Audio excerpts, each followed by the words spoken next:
ಪ್ರಿಯರಾದವರೇ, ಯೇಸುಕ್ರಿಸ್ತನ ನಾಮದಲ್ಲಿ ನಾನು ನಿಮ್ಮನ್ನು ವಂದಿಸುತ್ತೇನೆ. ಹೇಗಿದ್ದೀರಾ? ಚೆನ್ನಾಗಿದ್ದೀರಾ? ಈ ಸ್ಥಳವನ್ನು ನೋಡಿದ್ದೀರಾ? ಮಾವಿನ ಮರದ ನೆರಳಿನಲ್ಲಿ ಕುಳಿತು ನಿಮ್ಮೊಟ್ಟಿಗೆ ಮಾತನಾಡುತ್ತಾ ಇದ್ದೇನೆ. ನಮ್ಮ ದೇಶದಲ್ಲಿ ಹೆಚ್ಚಿನ ಮಾವಿನ ಮರಗಳು ಇದೆ ಎಂದು ಅಂದುಕೊಳ್ಳುತ್ತೀರಾ? ಬ್ರೆಜಿಲ್ ದೇಶದಲ್ಲಿ ಕೂಡ ಗ್ರಾಮೀಣ ಭಾಗಗಳಲ್ಲಿ ಈ ರೀತಿ ದೊಡ್ಡ ಮಾವಿನ ಮರಗಳು ಇವೆ. ಈ ರೀತಿ ಬ್ರೆಜಿಲ್ ದೇಶದಲ್ಲಿ ಒಂದು ಗ್ರಾಮದಲ್ಲಿ ಸೇವೆ ಮಾಡುತ್ತಾ ಇರುವ ಒಂದು ಸಂಸ್ಥೆಯನ್ನು ನೋಡೋದಕ್ಕೆ ಬಂದೆವು. ಅಲ್ಲಿಂದ ನಿಮ್ಮೊಟ್ಟಿಗೆ ಮಾತನಾಡುತ್ತಾ ಇದ್ದೇನೆ. ಈ ಸ್ಥಳದಲ್ಲಿ ಕೂಡ ನೋಡಿರೆ ಸುಂದರವಾದ ಬಾಳೆ ಗಿಡ ಇದೆ, ಮಾವಿನ ಮರಗಳಿದೆ. ಇಲ್ಲಿ ಸುಂದರವಾಗಿ ತೋಟಗಳನ್ನೆಲ್ಲ ಮಾಡಿ ತರಕಾರಿಗಳನ್ನೆಲ್ಲ ಬೆಳೆಯುತ್ತಾರೆ. ಹಾಗೆ ಇಲ್ಲಿ ಕೋಳಿ ಸಾಕಾಣಿಕೆ ಹಾಗೆ ಪಶುಗಳನ್ನೆಲ್ಲ ಸಾಕುತ್ತಾರೆ. ಅಂದರೆ ಇಲ್ಲಿರುವಂಥ ಜನರಿಗೆ ಅವರು ಇಲ್ಲಿಂದಲೇ ಎಲ್ಲವನ್ನು ಬೆಳೆದು ಸಿದ್ಧ ಮಾಡಿ ಅವರನ್ನು ಪೋಷಿಸುವುದನ್ನು ನಾವಿಲ್ಲಿ ನೋಡಬಹುದು. ಸರಿ, ನೀವು ಕೂಡ ನಿಮ್ಮ ಮನೆಯಲ್ಲಿ ಒಂದು ಚಿಕ್ಕ ತೋಟ, ತರಕಾರಿ ತೋಟವನ್ನು ಮಾಡಬಹುದು. ಹಲವು ಫಲ ಕೊಡುವಂಥ ಮರಗಳನ್ನು ಬೆಳೆಸಬಹುದು. ಅದನ್ನೆಲ್ಲ ಮಾಡಬೇಕು. ಸುಮ್ಮನೆ ಇರುವಂಥ ಭೂಮಿಯನ್ನು ಪ್ರಯೋಜನ ಪಡಿಸಿಕೊಳ್ಳಿ.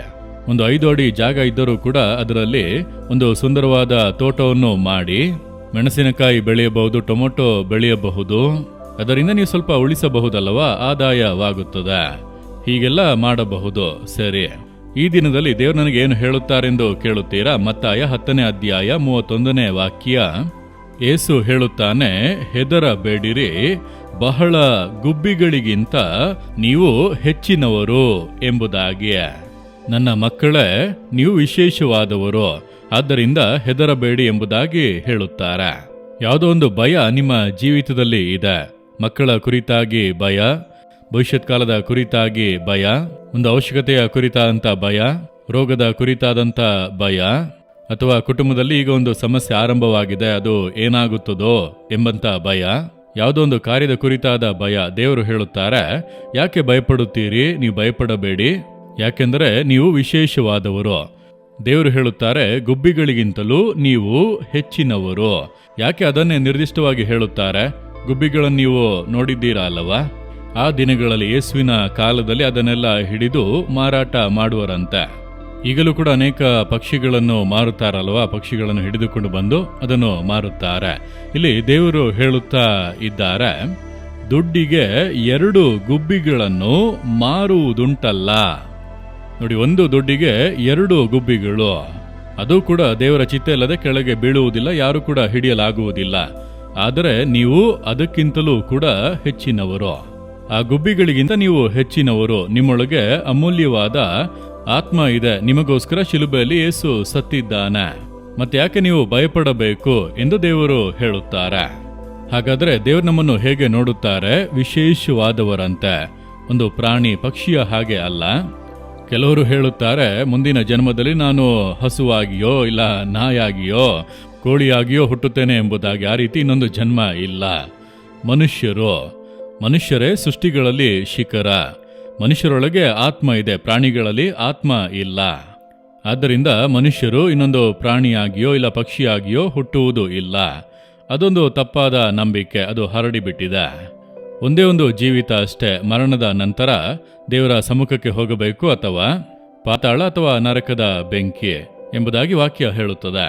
ಆದರೆ ಈ ಲೋಕದಲ್ಲಿ ಹುಟ್ಟಿರುವಂಥ ನೀವು ದೇವರ ಸಾರೂಪ್ಯದಲ್ಲಿ ಉಂಟು ಮಾಡಲ್ಪಟ್ಟವರು. ನಿಮ್ಮೊಳಗೆ ಅಮೂಲ್ಯವಾದ ಆತ್ಮ ಇದೆ. ಆದ್ದರಿಂದ ನೀವು ವಿಶೇಷವಾದವರು. ದೇವರು ನಿಮ್ಮನ್ನು ವಿಶೇಷವಾದವರೆಂದು ನೋಡುತ್ತಾರೆ.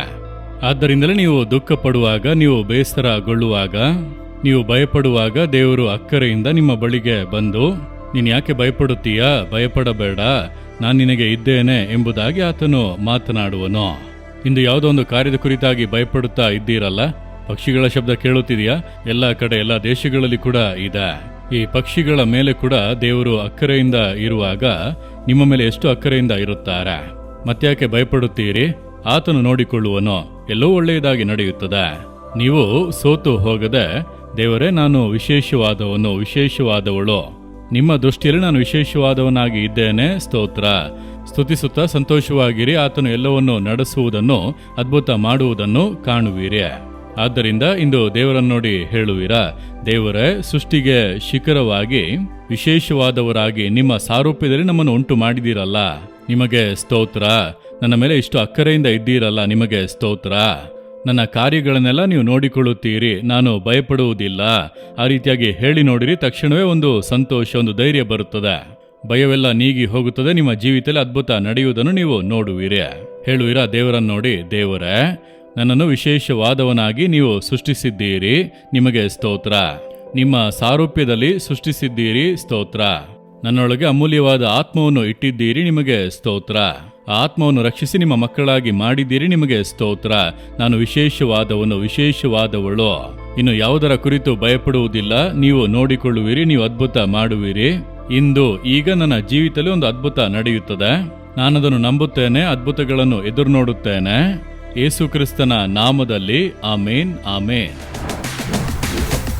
Jesus redeem Kannada YouTube channel ಅನ್ನು ಸಬ್ಸ್ಕ್ರೈಬ್ ಮಾಡಿ. ಸಬ್ಸ್ಕ್ರೈಬ್ ಬಟನ್ ಕ್ಲಿಕ್ ಮಾಡಿ ಮತ್ತು ಬೆಲ್ ಬಟನ್ ಒತ್ತಿ. ಅನುದಿನ ಕಾರ್ಯಕ್ರಮದ ಮಾಹಿತಿ ಪಡೆಯಿರಿ.